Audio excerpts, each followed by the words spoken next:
Joe is there. G.I. Joe, American hero. G.I. Joe is there. It's G.I. Joe against Cobra the enemy, fighting to save the day. He never gives up, he's always there, fighting for freedom over land and air. G.I. Joe, American hero. G.I. Joe is there. G.I. Joe is the code name for America's daring, highly trained Special Mission Force. Its purpose, to defend human freedom against Cobra, a ruthless terrorist organization determined to rule the world. He never gives up, he'll stay till the fight's won. G.I. Joe will dare. G.I. Joe, American hero. G.I. Joe. Check this out, right? So I'm watching, because I got Junior now, I started watching the G.I. Joe cartoons I loved so much as a kid from the 80s. No, I was not alive during the 80s, but they was always doing them shits in the 90s too. You know what I'm saying? They had I forget what it was on. It wasn't on Cartoon Network a lot though. In the 90s too, it got touchy because of Columbine. They're like, we don't know if we like that idea of lasers shooting out of guns on a TV show. But I stumbled onto something big, I think. G.I. Joe was not only created as a TV show. The action figure's been around since, like, God knows how long. The 60s, I believe. But, as a TV show, did you know that its first episode aired September 12th, 1983? That's exactly almost 10 years before the first bombing of the World Trade Center. The one that didn't knock it down. I don't know what day that was, but September 12th. So you're telling me that basically the 18th anniversary of G.I. Joe, when G.I. Joe turned 18, was September 11th.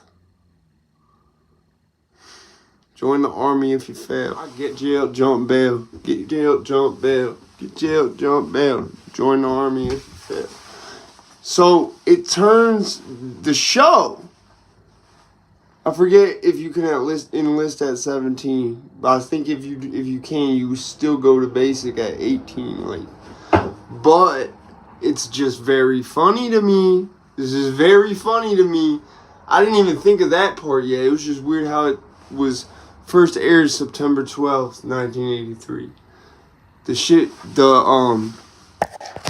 The World Trade Center, the first bombing happened in 1993. Let me see if that shit happened in like August or September. That shit happened in September. That's really weird. But basically when G.I. Joe, meaning that the kids who watched it are all 18 or older now. What made me think of it was the book / movie. Well, I mean, they're not really related. One sort of inspired the other. It wasn't a movie, I don't think. It was a TV show that only lasted legacy called Generation Kill. That followed a group of soldiers in, I think it was Iraq. Was it Iraq or Afghanistan? The thing that made me start looking at this is I noticed the first, think about it, it's the 80s. The word terrorism, terrorist organization are not thrown around on the news like they are today. It's replaced by the word Soviet, USSR, for about the next 10 years. So, this is very strange to me. Because you have and it's so weird because Cobra has aspects of various, a lot of their characters, especially Cobra Commander, it was almost like they knew we were going to be fighting terrorists. So let's psychologically prime, normalize, desensitize the kids to it now who are going to be fighting those terrorists when this happens. It's almost like wondering, why did, Because the first, and it's clear as hell because it's right during the theme song, but it's during the instrumental outro. It goes, I'm playing this shit because I don't remember it word for word, but they're like, G.I. Joe's Special Forces, basically, is what they say. And they're like, tasked with fighting Cobra.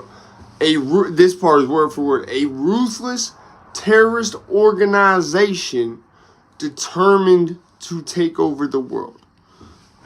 Or rule the world. I forget how they worded that part. But a ruthless terrorist organization. There is no terrorism going on that the United States is involved in right now. Actually, at this time, we're friends with some terrorists out in Afghanistan because, like I said, during the 80s, you have to replace every word that would be terrorism, cartels, all that shit. I mean, cartels, I guess, is still being used on the 80s news. I mean, you had Pablo and a whole bunch of other shit going on in way more than just Mexico. That's the whole reason we have, like, there is a Mexican DEA. There is a Colombian DEA. I don't know about other South and Central American countries, but they called it DEA because it directly links with ours. That's something a lot of people don't know. The DEA is technically a multinational organization, which I don't think any other American, like the ATF is not, none of them other shits are like directly linked to other countries but the DEA. So, I mean, the CIA is obviously and other shit like that, but I'm talking about in terms of law enforcement. So this is something that I think I've just uncovered something way bigger that I don't think anyone was supposed to find. And it was all because I started being like, why do they say ruthless terrorist organization? I always thought, you know how like Cobra Commander, he has like two looks? There's the one look where he looks kind of like if the Klan wore blue. America's oldest terrorist organization. They invented terrorist.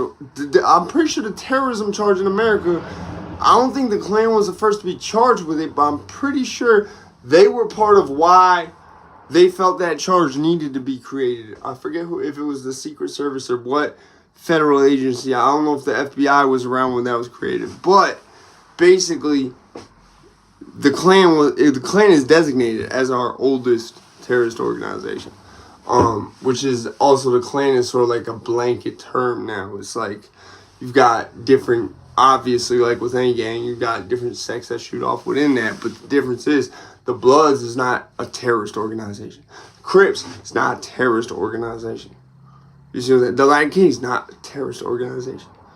Even whatever the fuck, the CJMG and whatever they be doing with them red rooms and shit, not a terrorist organization. Until they do something like that to a U.S. senator or some shit like that. Once they do some shit, like trying to buy a bomb, or trying to go further than just drugs, like I'm pretty sure Jeff Fort, I don't know, I'm not going to say that he's labeled a terrorist, because I don't remember if that was part of that case or not, but I know they were trying to link him to shit. That might have been the closest, the most recent anything terrorist, maybe the Pan Am, I forget if a Pan Am flight was really bombed or they thought it got bombed. So I have to like really, really ask. I'm not the only one this is a little strange to, right? Where it's like September 12th, 10 years later the first bombing happens. September 11th, that's when they knock the shit down and we officially have a war on terror when G.I. Joe turns 18. Defend human freedom against Cobra, a ruthless terrorist organization determined to rule the world. I think it was the Pan Am ship, because if I remember right, that was the 80s. But El Rukin and all that shit with the rocket launcher, and they were trying to tie his look-alike.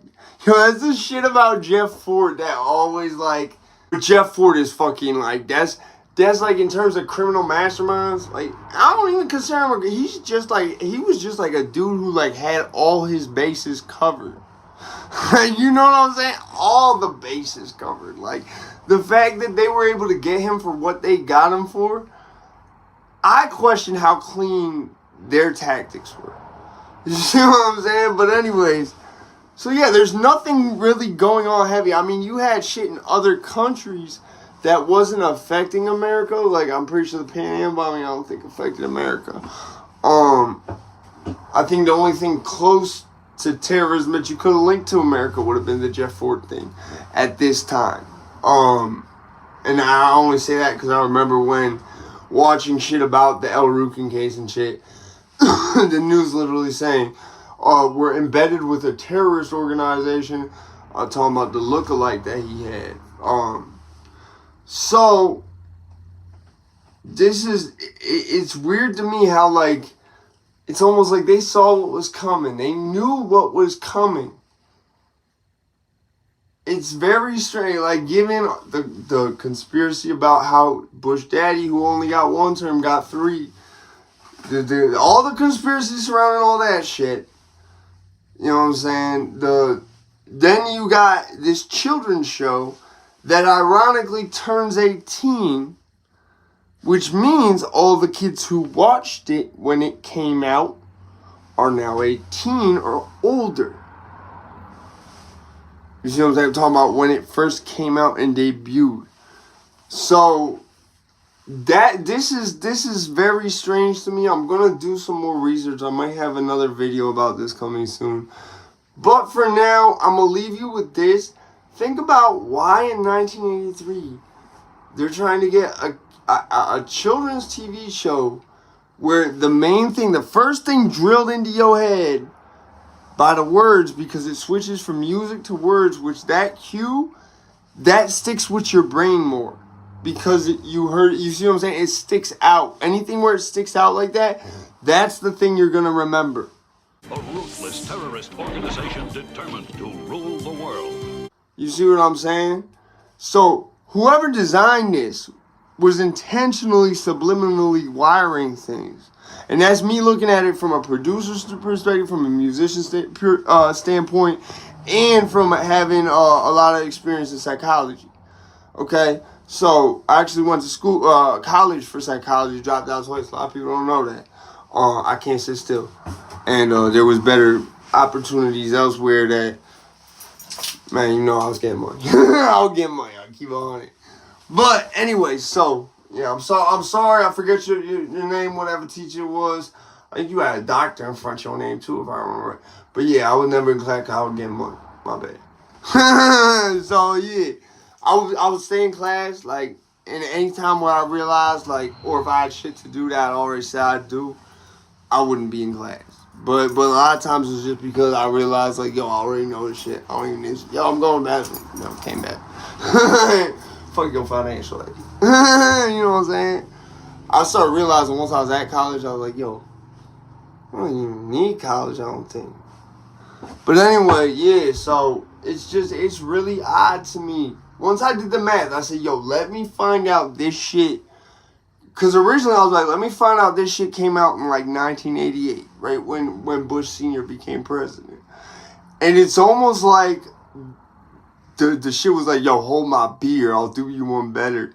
It's like, yo, we released this shit on September 12th. Like, that's some shit, bro. And literally the shit is going to turn 18.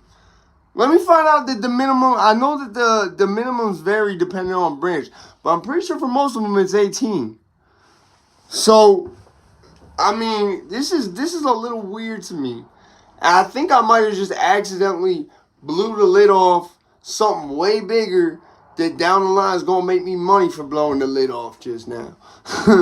But let me tell you, G.I. Joe, was a psyop for your kids to get that Iraq and Afghanistan war going. So that they wouldn't be like, well, why we got to go to Afghanistan? Why we got to go to Iraq? I thought he was in Afghanistan.